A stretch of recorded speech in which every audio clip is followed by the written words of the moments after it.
Rail संबंधी जो आपके प्रश्न आते हैं वो किस तरह सॉल्व होते हैं। तो रेल में ज़्यादातर आपको पता है ये मेन जो फार्मूला चाल रहा है दूरी बटे समय, ये ध्यान रखना है। दूसरी बात उसमें आपको ध्यान रखना है, किलोमीटर प्रति आवर में दिया हो तो उसे मीटर पर सेकंड में बदलने के लिए हम 5/18 से गुणा करते हैं। वहीं मीटर पर सेकंड में दिया हो उसे किलोमीटर प्रति घंटा में बदलने के लिए 18/5 से गुणा कर देते हैं। अब इसमें क्या है, वैसे तो आप लॉन्ग मेथड से तो कर ही सकते हो, लेकिन हम क्या है शॉर्ट तरीके से कैसे करते हैं वो यहाँ बताने वाले हैं। वैसे तो पहले जो चैनल था उस पर मैंने वीडियोस बना के डाली थी, लेकिन वो काम उस पर क्या था, वीडियो बहुत सारी डिलीट हो गई, तो हम उस पर काम कर रहे थे फिर भी वो ग्रो अप नहीं कर पा रहा था। इसलिए मैं बोर्ड पर न समझा के मैं जल्दी जल्दी इन जो ट्रिक्स हैं उन्हें यहाँ समझा दे रहा हूँ। इससे क्या होगा, आपको क्लियरली समझ में भी आ जाएगा और जल्दी सिलेबस भी हो जाएगा। जैसे टाइप 1 पहले क्या कहता है, जब रेलगाड़ी किसी को पार कर रही हो, यानी कोई वस्तु इस तरह है और दूसरी रेलगाड़ी क्या है वो आ रही है और उसे पार कर रही है। जैसे ए रेलगाड़ी जिसकी लंबाई 150 मीटर है और उसकी चाल 54 किलोमीटर प्रति घंटा है में चल रही है, तो वह रेल वे पटरी के किनारे पर खड़े व्यक्ति को कितने समय में पार करेगी। यानी यहाँ मतलब यह रेलगाड़ी की लंबाई दी 150 मीटर और उसकी चाल है 54 किलोमीटर प्रति घंटा। तो वह जैसे रेलगाड़ी जो आ रही है तो प्लेटफॉर्म के लास्ट में खड़े हुए व्यक्ति को कितने समय पार करेगी। तो समय होता है, समय बराबर होता है, अब यहाँ चलते हैं, चाल बराबर दूरी बटे समय होता है। समय बराबर क्या हो जाएगा, समय यहाँ आ जाएगा तो दूरी बटे चाल फॉर्मूला बन जाएगा। अब यहाँ दूरी क्या है, तो दूरी प्लेटफॉर्म की नहीं दी है लेकिन रेल की दी है, तो रेल यहाँ मान लीजिए अब चलेगी, तो कोई भी व्यक्ति जैसे यहाँ मान लीजिए हमारा ये यहाँ पर एक व्यक्ति खड़ा है और रेल की जो लंबाई है वो 150 मीटर है और जो चाल है वो 54 किलोमीटर प्रति आवर दी है। तो पहले हमारा काम है जी 54 किलोमीटर प्रति घंटा को मीटर पर सेकंड में कन्वर्ट कर दिए। 54 किलोमीटर प्रति घंटा में मैंने कहा था मीटर पर सेकंड में बदलने के लिए यहाँ बताया गया 5/18 से गुणा कर देते हैं। 5/18 से गुणा किया तो इससे इसे काटेंगे, 3 बार कट जाएगा, तो हमारी जो चाल आ गई वो 15 मीटर पर सेकंड आ गई। अब हमें निकालना है समय, तो समय जो वो दूरी जो काम करेगी वो रेल की लंबाई करेगी, क्योंकि यहाँ व्यक्ति खड़ा तो पूरी रेल निकल जाएगी तभी तो उसे पार मानेंगे। तो ये दूरी है वो 150 मीटर आएगी, ठीक है ना। तो यहाँ लिख सकते हैं 150 बटे अब चाल कितनी आ रही है हमारी 15 मीटर पर सेकंड, इससे भाग दे देंगे। जब भाग देंगे तो कितना आ जाएगा 10 मीटर पर सेकंड आ जाएगा, यही आपकी चाल होगी, वो समय होगा, ठीक है ना। और दूसरा प्रश्न समझते हैं। दूसरा, जब रेलगाड़ी किसी गतिशील व्यक्ति को पार कर रही है, यानी रेल भी चल रही है और व्यक्ति भी चल रहा है, तो क्या होगा, देखिए यहाँ पर दिया 40 किलोमीटर प्रति घंटा की चाल से चल रही एक 300 मीटर लंबी रेलगाड़ी अपने ही दिशा में 4 किलोमीटर प्रति घंटा की चाल से चल रहे व्यक्ति को कितने समय में पार करेगी। देखिए ध्यान से सुनिए कि रेलगाड़ी भी इधर जा रही है और व्यक्ति भी इधर जा रहा है। रेलगाड़ी की चाल है 40 किलोमीटर प्रति घंटा, वहीं व्यक्ति की जो चाल है वो है 4 किलोमीटर प्रति घंटा।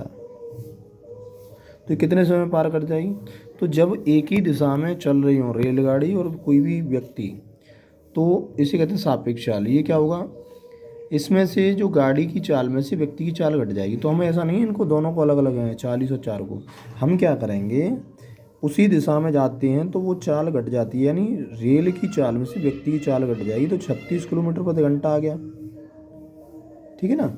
अब हम दोनों चालों की जगह पर हम इसको यूज़ करेंगे। उसमें भी समय पूछा है, तो समय बराबर क्या होता है, मैंने बताया था दूरी बट्टे चाल। अब चाल क्या है हमारे पास 36 किलोमीटर प्रति घंटा, मैंने कहा था जो 36 किलोमीटर प्रति घंटा उसे हम मीटर पर सेकंड में बदलेंगे, यहाँ बदली हुई है, तो ये बदलने पर 10 मीटर पर सेकंड आ जाती है, तो आप आसानी से निकाल सकते हो। अब दूरी क्या है, दूरी होती है रेल की लंबाई, तो ये होती है 300 और आपको चाल पता चली गई, तो इससे मैं भाग दूँगा तो 30 सेकंड आ जाएगा, ठीक है ना। अब यहाँ दोनों स्थिति दी है, सापेक्ष मतलब है यदि रेलगाड़ी जो चल रही है उसी दिशा में कोई व्यक्ति चल रहा हो तो उसमें से चाल घटती है। कोई भी चीज़ हो एक ही दिशा में चल रही है तो वो घटेगी, और वहीं उल्टे चल रहे हो जैसे रेल इधर जा रही है और व्यक्ति इधर जा रहा है तो वो चालें हमेशा जुड़ेंगी, ठीक है ना। तो कभी भी हमें 2 चाल यूज़ नहीं करेंगे, उसके ऊपर एक ही चाल करेंगे। तो उसके लिए अगर एक ही दिशा में चल रहे हैं तो घट जाएंगी और विपरीत दिशा में चल रही हैं जुड़ जाएंगी। और तीसरा टाइप है हमारे पास, जब रेलगाड़ी किसी रेलगाड़ी में बैठे दूसरे व्यक्ति को पार करती है। जैसे एक रेलगाड़ी आ रही है मान लीजिए ऐसी, और एक व्यक्ति दूसरी रेलगाड़ी में बैठा है, तो ये कितने समय में पार करिए ये बताना है। 30 किलोमीटर प्रति घंटा की चाल से जा रही रेलगाड़ी में बैठा व्यक्ति देखता है कि उसके विपरीत दिशा में जाने वाली 200 मीटर लंबी रेलगाड़ी उससे 9 सेकंड में पार कर जाती है। तो दूसरी रेलगाड़ी की चाल बताइए। पहली की चाल दी है, दूसरी जो आ रही है, लेकिन यहाँ एक शब्द लिखा है विपरीत, विपरीत दिशा में, तो चाल जुड़ जाएगी, मैंने बताया था ना। तो हम क्या करेंगे, पहले जो रेलगाड़ी की लंबाई दी है उसको कितनी दी है वो लिख लेते हैं। ये दी है 200 मीटर, ये रही। अब पहली की जो चाल है वो कितनी है हमें नहीं पता है, तो वो हम मान लेते हैं x+30, क्योंकि सॉरी दूसरी वाली की, पहली की हमने x मान ली है, दूसरी कितनी हो गई 30+40, मैंने कहा था जोड़ कर लेते हैं। तो पहली दूसरी की हमने x मानी, पहली की 30 दी, दोनों जोड़ दी। बड़ी किलोमीटर प्रति घंटा में से मीटर पर सेकंड में बदलने के लिए क्या करेंगे, 5/18 से गुणा कर देंगे। ठीक है, फिर गुणा 9 सेकंड, क्योंकि ये क्या है, ये समय दिया हुआ है, तो हम फॉर्मूला लाएंगे दूरी बराबर, यानी दूरी बराबर होता है चाल गुणा समय। और मैंने बताया था जब चाल यूज़ करेंगे वो एक की नहीं करेंगे, एक की तो दी है, दूसरी की x मान लेंगे, तो वो यही है x+30, यानी जो मानी गई है वो और जो दी है वो, दोनों को जोड़ के 5/18 से भाग गुणा कर दिया और 9 से भी गुणा कर देंगे। क्यों, क्योंकि ये समय दिया हुआ है ना, तो दूरी निकालना है। अब इससे जो सॉल्व करेंगे तो हमारे पास जो आ जाता है वो आता है 20 सेकंड। ठीक है ना, जैसे ये सॉल्यूशन दिया हुआ है। इसी तरह अगला है चौथा जो टाइप है, जब एक रेलगाड़ी किसी दूसरी रेलगाड़ी को पार कर रही है, यानी एक रेलगाड़ी ऐसे आ रही है और दूसरी ऐसे आ रही है, तो पार कर रही है तो कैसे होगा, या एक ही दिशा में भी जा सकती हैं ये, और ये एक की ज़्यादा स्पीड हो तो वो पार कर जाएगी। तो दोनों स्थितियों को बताते हैं। जैसे 190 मीटर तथा 230 मीटर लंबी दो रेलगाड़ियाँ क्रमशः 35 किलोमीटर, यानी पहली की जो चाल है 35 किलोमीटर प्रति घंटा, दूसरी की 55 किलोमीटर प्रति घंटा की चाल से एक ही दिशा में चल रही हैं। तेज़ गाड़ी धीमी गाड़ी को, मैंने कहा था ना कि स्पीड भी चल सकती है, तो वो ये वाली कंडीशन होगी।